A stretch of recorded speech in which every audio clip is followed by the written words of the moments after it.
This video is sponsored by SBO Digital Marketing. Join SBO Digital Marketing work from home opportunity. Mobile based part time job perfect for students, homemakers, and job seekers.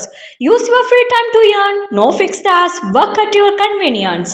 Just share and publish content. Simple tax, no selling or no referral. Have a Facebook, Instagram, or YouTube account. You are already eligible. Earn daily income with instant payouts. Start from day one.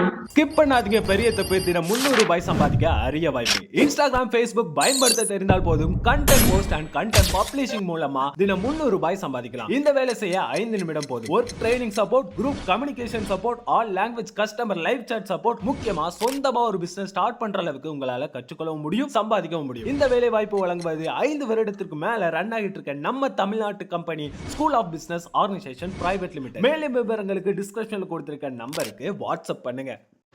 இன்று நாம் பார்க்க இருக்கும் கதை புரிதல் வேண்டும் என்ற தலைப்பில் பார்ப்போம் வாங்க. இது ஒரு பழங்கால கதை. ஒரு கிராமத்தில் ஒரு கொல்லன் இருந்தான். அவன் இளைஞன், மிகவும் கடுமையான உழைப்பாளி. தன் வீட்டின் முன் உலை அமைத்து கத்தி, வாள் போன்றவைகளும் உழவுக்கு தேவையான கருவிகளையும் செய்து வந்தான். அவனுக்கு வரும் குறைந்த வருமானத்தில் நிறைவாக வாழ்ந்து வந்தான். அவனுக்கு பெரிதாக ஆசைகளும் இல்லை, தேவைகளும் இல்லை.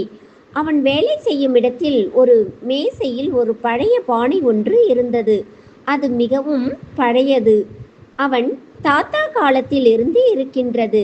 அது கொஞ்சம் இற்று போய் கூட விட்டது. அதில் எப்போதும் தண்ணீர் பிடித்து வைத்திருப்பான். வேலைக்கு இடையே தாக சாந்தி செய்ய அந்த பானையில் இருந்த குளிர்ந்த நீரை அருந்தி தன்னை ஆசுவாசப்படுத்திக் கொள்வான். இப்படியாக அவன் வாழ்க்கை போய்கொண்டிருந்தது.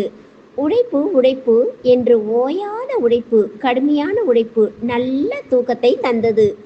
வாழ்க்கை அமைதியாக போய்கொண்டிருந்தது. அவனுக்கும் எதுவும் தேவைப்படவில்லை. ஒரு நாள் அந்த வழியாக சென்ற வழிபோக்கன் ஒருவன் கொஞ்சம் ஓய்வு எடுத்து தண்ணீர் அருந்தி செல்லும் பொருட்டு இந்த கொல்லனின் கடையில் ஒதுங்கினான். தண்ணீர் எடுக்கும்போது அந்த பானையை பார்த்த அந்த மனிதன் வியந்து போனான். அவன் அரண்மனையில் வேலை பார்ப்பவனாம். இந்த பானை மிகவும் பழமை வாய்ந்தது. இது மாதிரி 3 பானைகள் தயார் செய்யப்பட்டது. அதில் மிகவும் அழகிய வேலைப்பாடுகள் இருக்கும். அரண்மனையில் 2 பானைகள் இருக்கின்றன. இந்த 3வது பானையை அரசனிடம் கொடுத்தால் மிகவும் மகிழ்வான். நான் அடுத்த முறை இவ்வழியே வருகையில் இதை 100 பொன் கொடுத்து வாங்கிக் கொள்கிறேன் என்று சொல்லிவிட்டு போனான். அது கிராமம் அல்லவா? உடனே செய்தி வேகமாக பரவிவிட்டது. கிராமத்தில் உள்ள மக்கள் ஒவ்வொருவராக அந்த பானையை பார்க்க கொல்லனின் கடைக்கு வர ஆரம்பித்து விட்டார்கள். ஆளாளுக்கு ஒரு யோசனை. 100 பொன் கிடைத்தால் எப்படி ராஜ வாழ்க்கை வாழலாம் என்று அவனது அதிர்ஷ்டத்தை புகழ்ந்தார்கள். கொல்லன் முன்னேறி விடுவானா என்று நினைத்து பலருக்கு இவன் மீது பொறாமை குணம் ஏற்பட்டது. கொல்லனின் அமைதி சுத்தமாய் போய்விட்டது.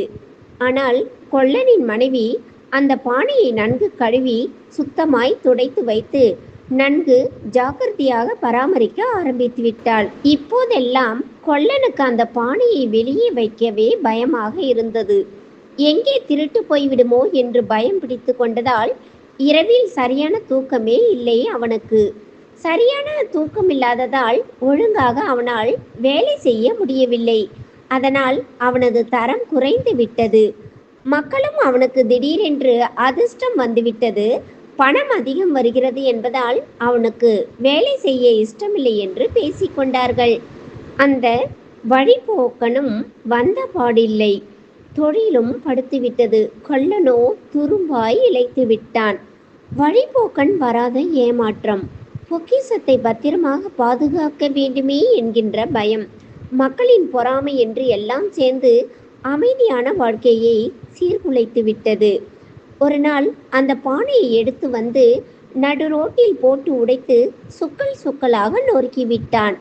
எல்லோரும் அவனுக்கு பைத்தியம் பிடித்து விட்டது என்று பேசலானார்கள். ஆனால் அவனோ, எனக்கு இத்தனை நாளாய் பைத்தியம் பிடித்திருந்தது, இப்போதுதான் சரியாகி இருக்கிறது என்றான். அந்த கொல்லனின் வாழ்க்கை மிகவும் நன்றாக போய்கொண்டிருந்தது.